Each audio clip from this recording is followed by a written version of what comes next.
Significantly, the rule does not consider many forms of government assistance that protect children and pregnant women's health as public benefits. Generally, this includes emergency medical assistance, disaster relief, national school lunch programs, WIC, CHIP, Medicaid received by people under the age of 21 or pregnant women, as well as foster care and adoption subsidies, student and mortgage loans, energy assistance, food pantries, homeless shelters, and Head Start. It's important to note this rule will apply prospectively only to applications and petitions received starting on October 15th of this year. Once this rule is implemented and effective on October 15th, USCIS Career Immigration Services officers, what we call ISOs, will generally consider an alien's current and past receipt of the designated public benefits while in the United States as a negative factor when examining applications. However, receipt of certain non-cash benefits received before October 15th will not be considered as a negative factor. The underlying statute, passed on a bipartisan basis, also requires officers to assess, at a minimum, each applicant's age, health, family status, assets, resources and financial status, and their education and skills, as well as other factors set forth in the rule in the totality of the circumstances. The totality of the circumstances means that officers will assess all of the evidence related to these factors, and no one factor alone will decide an applicant's case. Most of these factors are the ones Congress mandated us to review when considering immigration benefit applications. Under this final rule, USCIS will be able to objectively determine whether an applicant is likely at any time in the future to receive public benefits above the designated threshold. Importantly, this final rule has no impact on humanitarian-based immigration programs for refugees and asylees. No impact on refugees or asylees. And it clarifies the exemption for trafficking victims and victims of domestic violence. Congress has long carved out exemptions for these categories, and our regulation adheres strictly to the laws as written. The final rule also excludes from consideration public benefits received by certain members of the U.S. Armed Forces and their spouses and children, as well as Medicaid benefits for emergency medical services. Lastly, under the final rule, USCIS can permit an applicant seeking a green card from inside the United States who's inadmissible only on the public charge ground to adjust their status to that of a legal permanent resident if they will post a public charge bond. So to conclude, I'd just note again that generations of immigrants have strengthened the foundation of our country and making positive contributions today, and we expect that to continue in the future. Through faithful execution of our nation's long-standing laws, President Trump's public charge inadmissibility rule better ensures that immigrants are able to successfully support themselves as they seek opportunity here in America. Throughout our history, Americans and legal immigrants have pulled themselves up by their bootstraps to pursue their dreams and the opportunity of this great nation. As President Trump delivers on his promise to uphold the rule of law, this administration is promoting our shared history and encouraging the core values needed to make the American dream a reality. And with that, I'm happy to take some questions. Yes, sir. Thank you, Mr. Cuccinelli. As you know, the primary focus of the president throughout his presidency has been on illegal immigration. The focus of what you just outlined in this proposed rule is on legal immigration. Yes. Why the change in focus? Oh, this is not a change in focus. This rule goes all the way back to executive orders from early in 2017. It's been a long, arduous effort. If you take a look at the fully printed item, it'll make War and Peace seem relatively short. It is very thorough in the first attempt to put into operational effect all the different factors that Congress itself has said we're supposed to consider when deciding admissibility or inadmissibility. I would also note, as the head of the agency responsible for naturalizing citizens, the step after legal permanent residency for many people, last year we swore in more American citizens than the 4 years before it, and this year I expect to see similar numbers again. So we've not at all laid off of, in the Trump administration, processing properly legal immigration. I think what you've seen and heard more discussion of illegal immigration, but we've been pressing ahead, and this rule is an example of that. Yes, ma'am. Is this rule a rule change and admission from the administration that going through some sort of route to reform legal immigration by legislation is moot? Absolutely not. Absolutely not. This is an implementation of a law passed by Congress in 1996 that has not been given a meaningful effect. 1999, some guidance was put in place with a presumption a rule would follow. The rule never followed.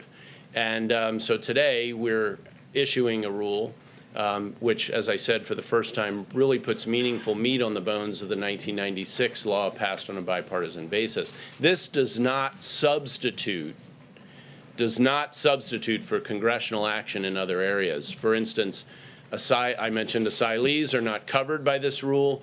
Asylum is a major subject of focus for us in my agency, and with the crisis at the border, we've been all but begging Congress to take action to close loopholes, some of them the same as the Obama administration. That has not happened.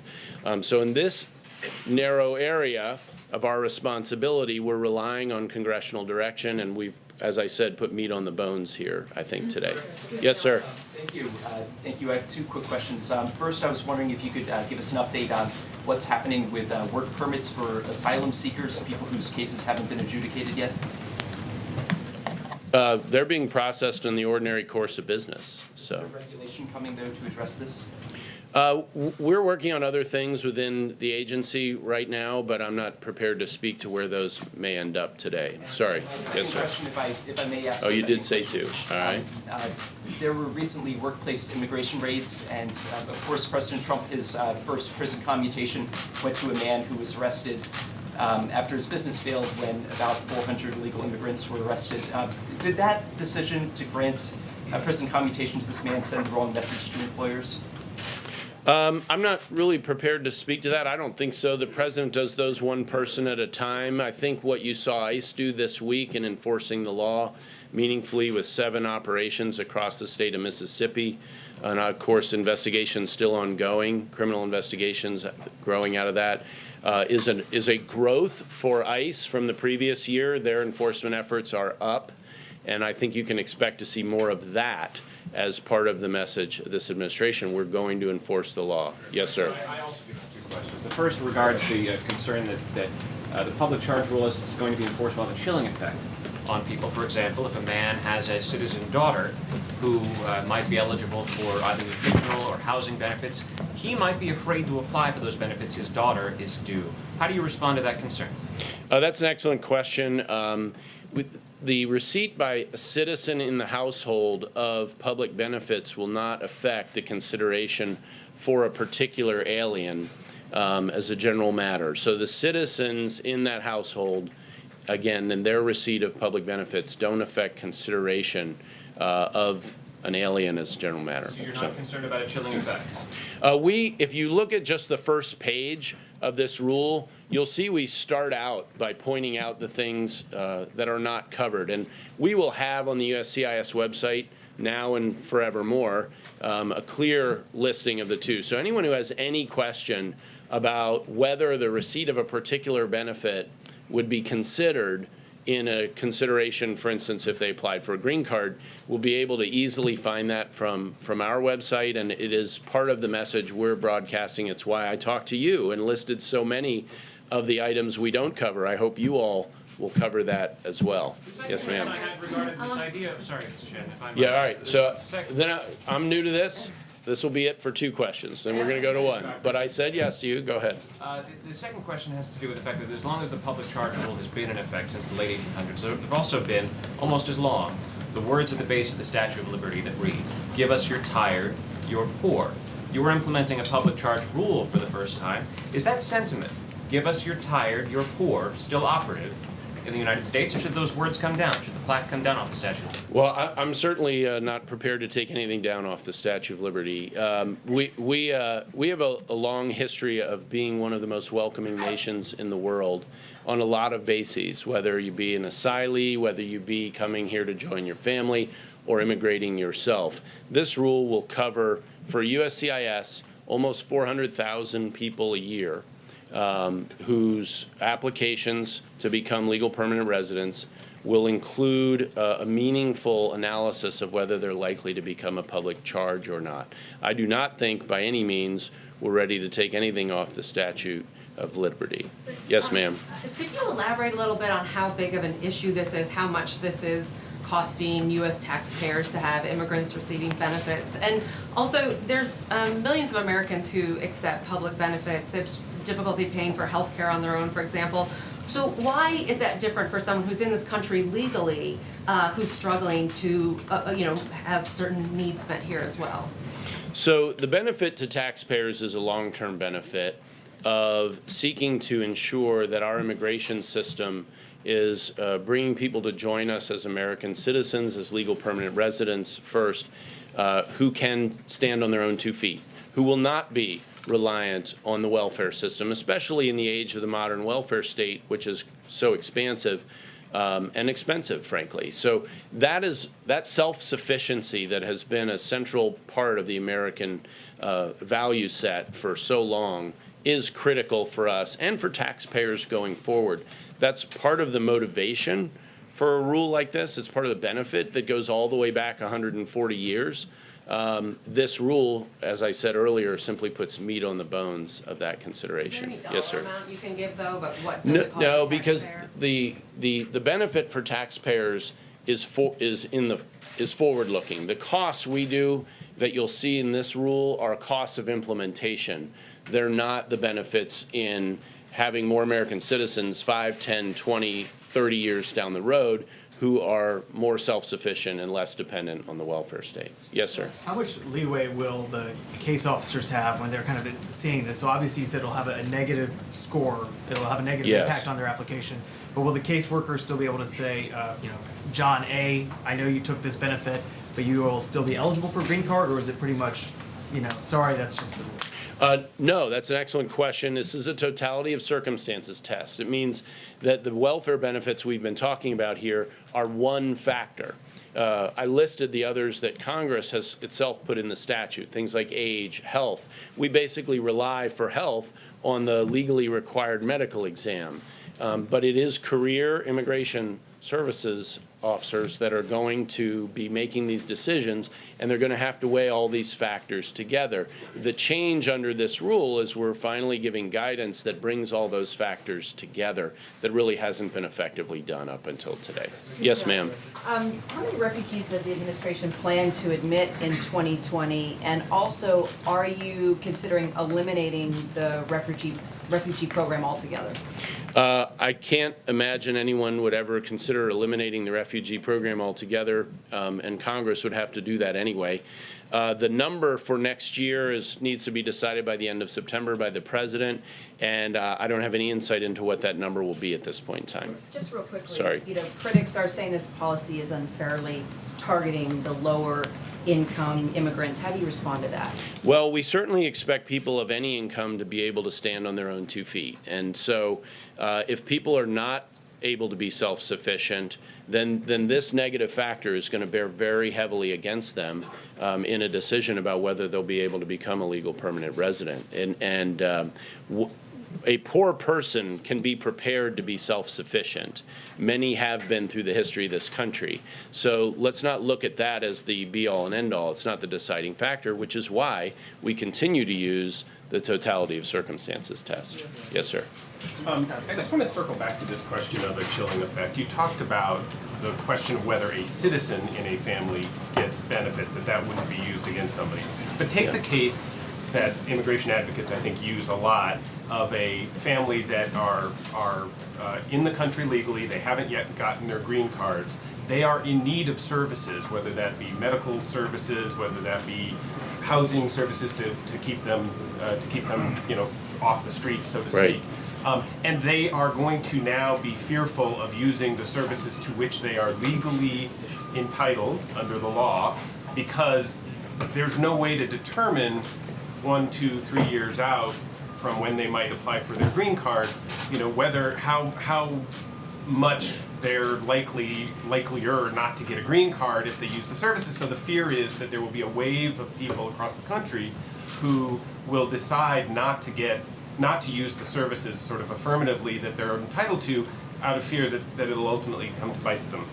And how do you counter that if in fact you want them to use the services to which they're entitled, or is this really a sort of effort to say this is a whole class of people that shouldn't be using any services at all? Well, in your description, you described a situation where government benefits were basically allowing this family to hang on, that they're not self-sufficient.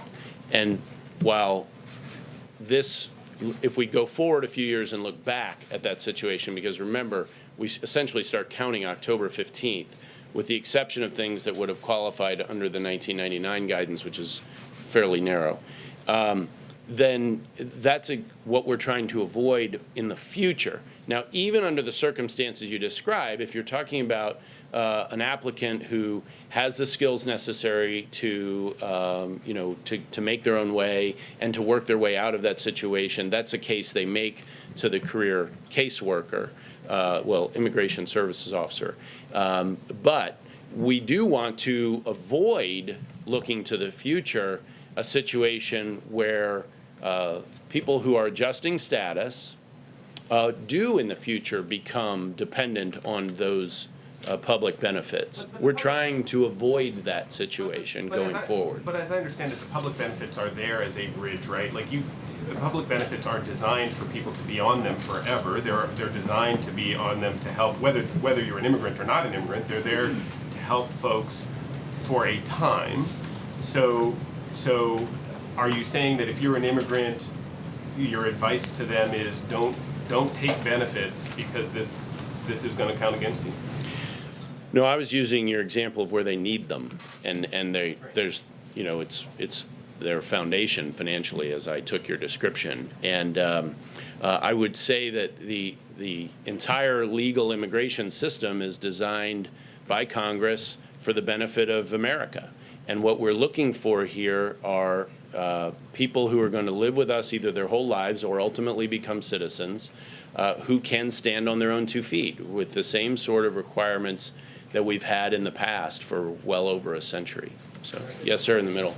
Will the different benefits be weighted differently or treated differently? Say, if someone uses Medicaid, will that be held against them more than, say, if they use food stamps? So, not the benefits, no, but the use of benefits over the 12-month period in 36 months would be a heavily negative factor. There are negative factors, heavily weighted negative factors. There are positive factors, heavily weighted positive factors.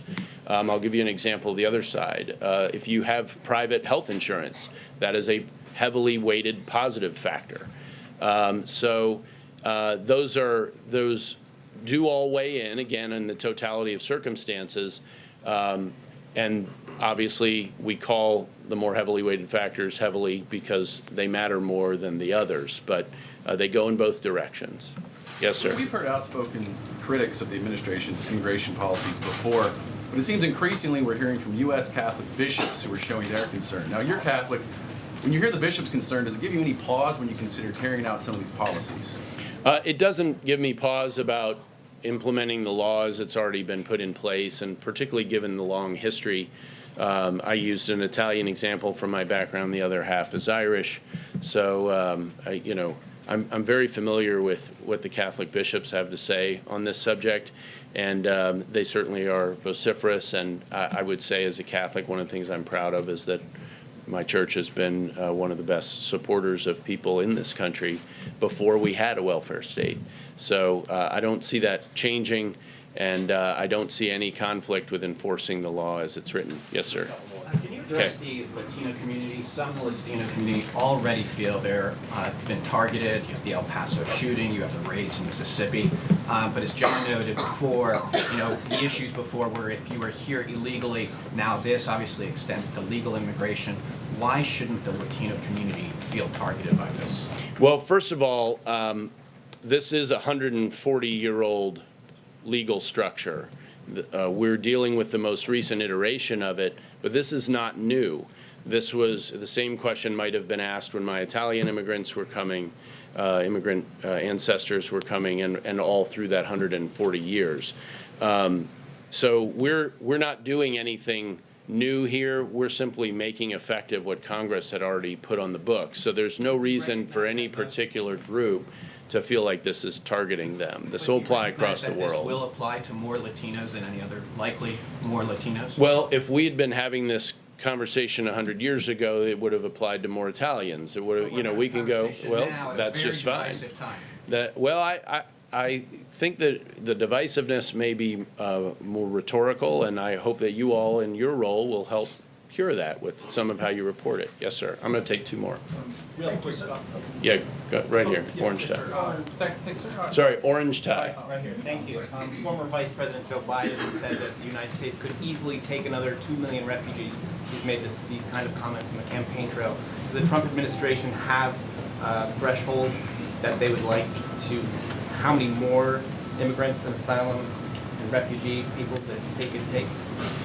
There's no comprehensive number out there at all. The only things with formal numbers are the earlier question, say, about the annual refugee number. That happens every year.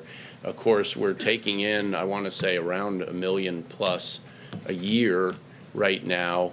And I can't really speak to Joe Biden's personal opinion, but we don't have some target number that we're working with here, if that's your question. All right, last question. Yes, ma'am. Public charge new rule impact future applications? For example, would there be a higher bar for a U.S. citizen to prove that they can financially support a family member for family-based immigrant visa? So what you would normally have in the family circumstance is you'd have an affidavit of support. So they wouldn't necessarily fall into the category of being addressed by the public charge rule, because if they have an affidavit of support, which has been scrutinized by a USCIS officer, and it is believed that sponsor can in fact support those identified at over 125% of the federal poverty guidelines, which is the standard, then that would be the end of the discussion as it relates to that sort of an application. It's an excellent question because it addresses a huge piece of legal immigration in this country. Thank you all very much.